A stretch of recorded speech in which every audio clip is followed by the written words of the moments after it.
Hi everyone, my name is Vess Rusev and you're watching Property Jabs.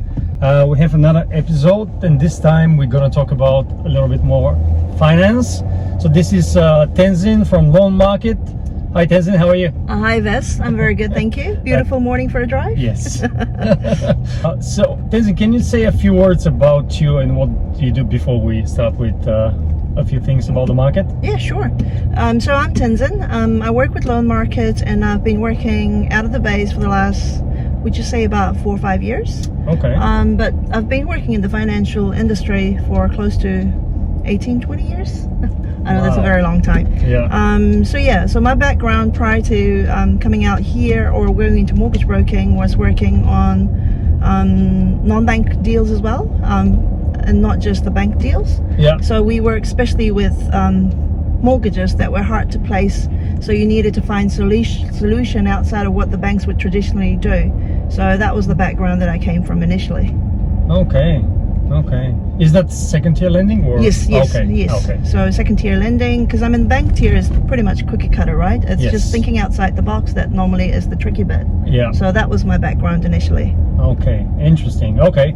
So let's go into what's happening in the market right now. We hit another OCR, which is the official cash rate. Yes. Hike recently. Yes. How do you think this will affect the market and the interest rates?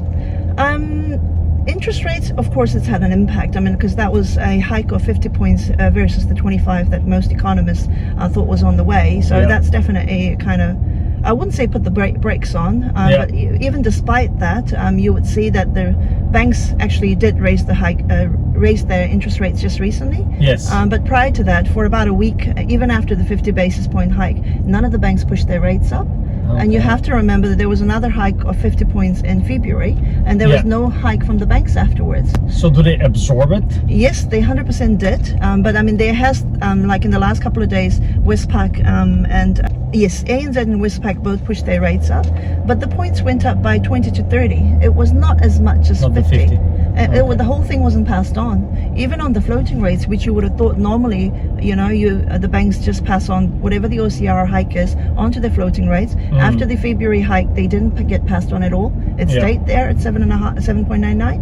And after this one, I think it was passed on, but only 40 points was passed on, not the whole amount.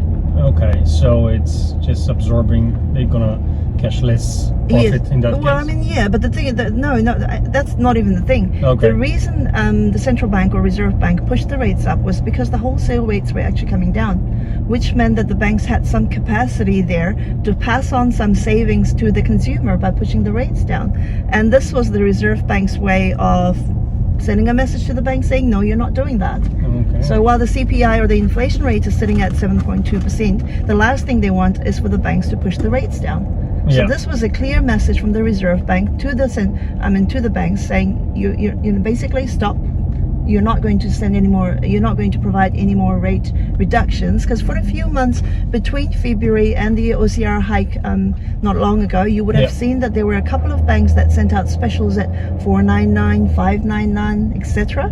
So I mean that was a blip, and they were absorbing the losses there because that was the banks all won the business, right? Yes. And at the moment, they're all competing for the same clients. Yeah. So the way they do that is by providing interest rate reductions.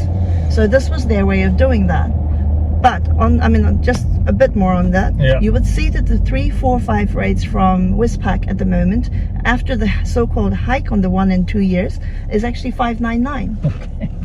So the 3, 4, 5 year rates are actually lower than the short-term rates. Yeah. So when that happens, you know for a fact that the banks are pricing in the rate reduction in the future. Yeah. So they're imagining that at the moment the short-term rates are high, but they are going to come down. So the worst thing you could do in a market like this is lock it in for long term. Because then when the rates come down and you want to take advantage of the low rates, you're going to have enormous break fees. So yes, so that's what's happened in the market Yeah. in so much. Interesting. So what will be the mid for the people watching, because they might be watching in 1 month, 2 months, or 2 years? Yes. We're mid-April 2023. What are the best rates out there? I mean, what's the... Yes. The best rates, I mean, if you look at bank to bank, there will be specials coming out every now and then. Yeah. If you are high LVR, you would see that normally high LVR is where you only have 10%. Yeah. And if you're buying an existing property, Yeah. you can expect to pay a margin of 0.75. Unfortunately, on the advertised rates, which at the moment with ANZ I think is about 6.74 or something, you can imagine that there will be some sort of discount of about 0.10 or 0.15 or something, but you can still expect to pay like a 0.75. But the other thing, not actually necessarily with ANZ, because they have a different way of doing it. Yeah. So the banks charge what's known as either the low equity margin, which is a higher rate of 0.75, or they charge what's known as a low equity premium, which is like a one-off 0.75 that they will charge and add on to the loan. Or you can choose to pay it up front, and in return for that you get a slightly lower interest rate. But to answer your questions before I actually get off on a tangent, sorry, I tend to do that. Just keep it very simple. If you are a first home buyer that's purchasing a new built house, definition of new build is you're the first owner in the property, the property. You're buying it straight from the developer, so no middle person. Yeah. And the CCC has been issued within the last 6 months. Yeah. And you're the first person that's going to live in it. So if you are, even if you have 10%, you can expect to pay what ANZ, for example, has at the moment. Even with the hike, it's 564. Okay. So you'd be like, how the hell do we get 564 when everyone else is paying something in the sixes? That's because you remember, like 2 years ago, or about a year ago, 2 years actually, ASB and ANZ both came out with a blueprint to build and back my build rates, which is like specials for new builds and construction loans. So that's a discount. ASB no longer do that, ANZ do. So that's a discount of 2.76. And that is valid for 2 years from the day you draw down the line and draw down the loan. So for now, if you're drawing a loan down and settling it, there's a time frame cutoff, 30th of June. So anything you purchase and settle before the 30th of June, you can expect to get that discount off the floating rate. Yeah. So which means at the moment, I think the rate that you're paying is 564. Okay. So that's even if you only have 10%. 564. Okay. Okay. And you get 1%, and you get $5,000 first home buyer cashback. Yes. But you do have to pay a low equity margin, which will be 0.75 of the loan. That will be added on top of the loan. But having said that, that is almost 2% better than the high LVR loans you'll get with any of the other banks. So you can't beat that. Okay. Okay. Cool. Okay. What can you do a quick comparison what's happening in the New Zealand financial market and in the Australian financial markets? Because people always ask me, oh, what about Aussie? I think the interest rates are lower, the property market is bounced back a little bit. So what's your take on that? Australia markets is slightly different. I mean, their inflation is not as bad as we are. But having said that, they did stop raising. They put a pause on the hikes towards the end of last year. Yeah. And at the moment, basically, we haven't seen many hikes this year either. But whereas New Zealand is slightly different, we actually were expecting us to be at peak about a month ago. so you would have seen that all the communication out there from economists, and most of you watch Tony Alexander. I remember seeing something from him saying he's 99% sure now that we are at the peak, so we're not going to see any more hikes. Unfortunately, we have seen some hikes. Yeah. So that's the thing. I mean, no one can predict for certain that this is going to happen. But as long as the mandate from Reserve Bank has been to bring inflation under control, we will unfortunately continue to see this. So, but personally, if you're asking me what would I do? Yeah. So this is the thing. Wait for it, I'm going to ask you. Okay, sure. Second. So, okay. So who is, I mean, you see applications every day. Who is the most active currently on the market? Are they first home buyers? Are they, second home buyers? What type of people are actively looking to buy now? Actually, I must say 95% of my clients at the moment, they're actually actively doing something, are first home buyers. Okay.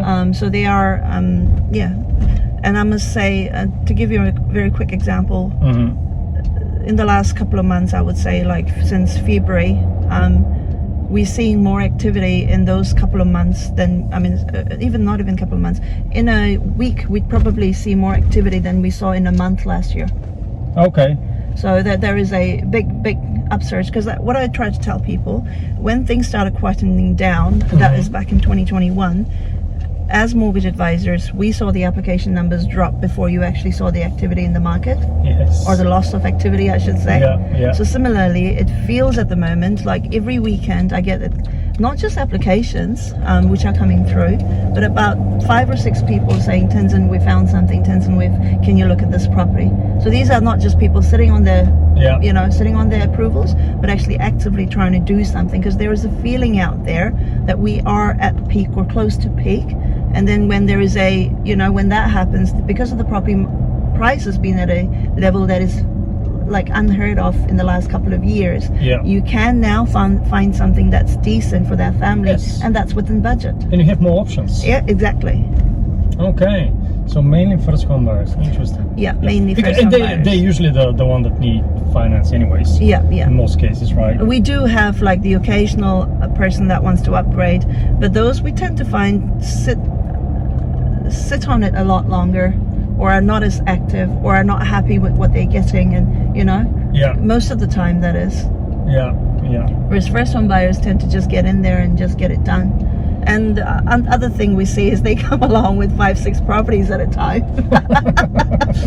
So we try to tell them, look, I mean, if you do that, you're just going to confuse yourself. But on the other hand, that shows that they are determined to do something, right? Yes. Yeah. Okay, that's good to hear. If you're buying for yourself right now, would you wait, or would you borrow immediately as soon as possible? 100% I would borrow immediately. Yeah. And the reason for that is, like yesterday, I had a friend/client that we've gotten approval for, was going to a house, wanted me to come along. So obviously we went along. And the other thing I've noticed is agents are a lot more proactive as well.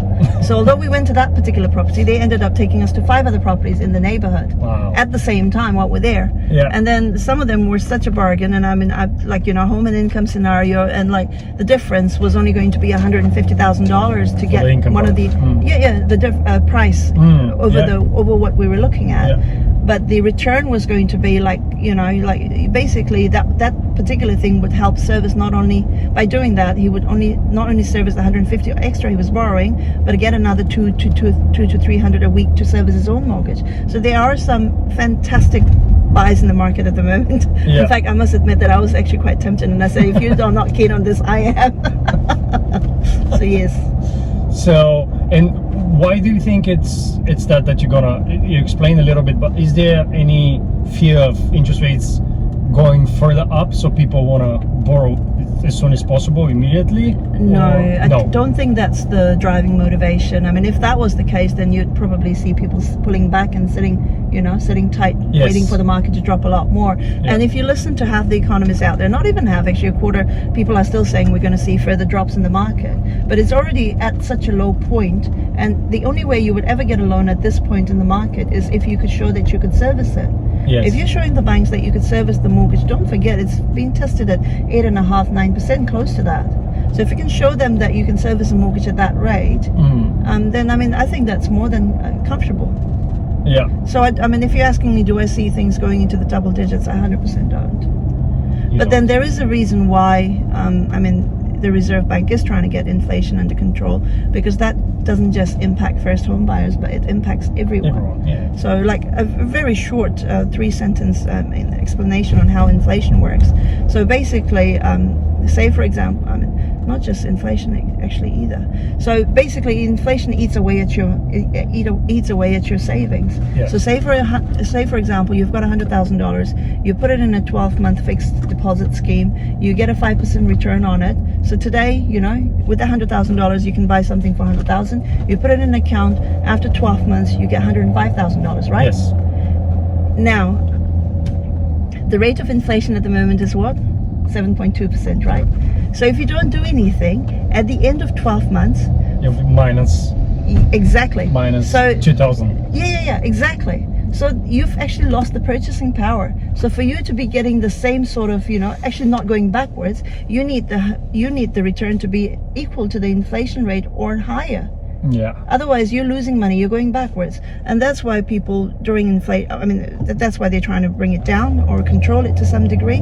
But also, that's the reason why you should always what they say about is like, in times like this, always try and put your money in recession-proof, or things that are, I don't like to use the word recession-proof, but smart. Solid, Real estate. I mean, that's one of the reasons. Bonds and all those other things. But that's I'm not going to talk too much about it. That's for the people to. But this was just an explanation on why we're trying so hard to get inflation under control.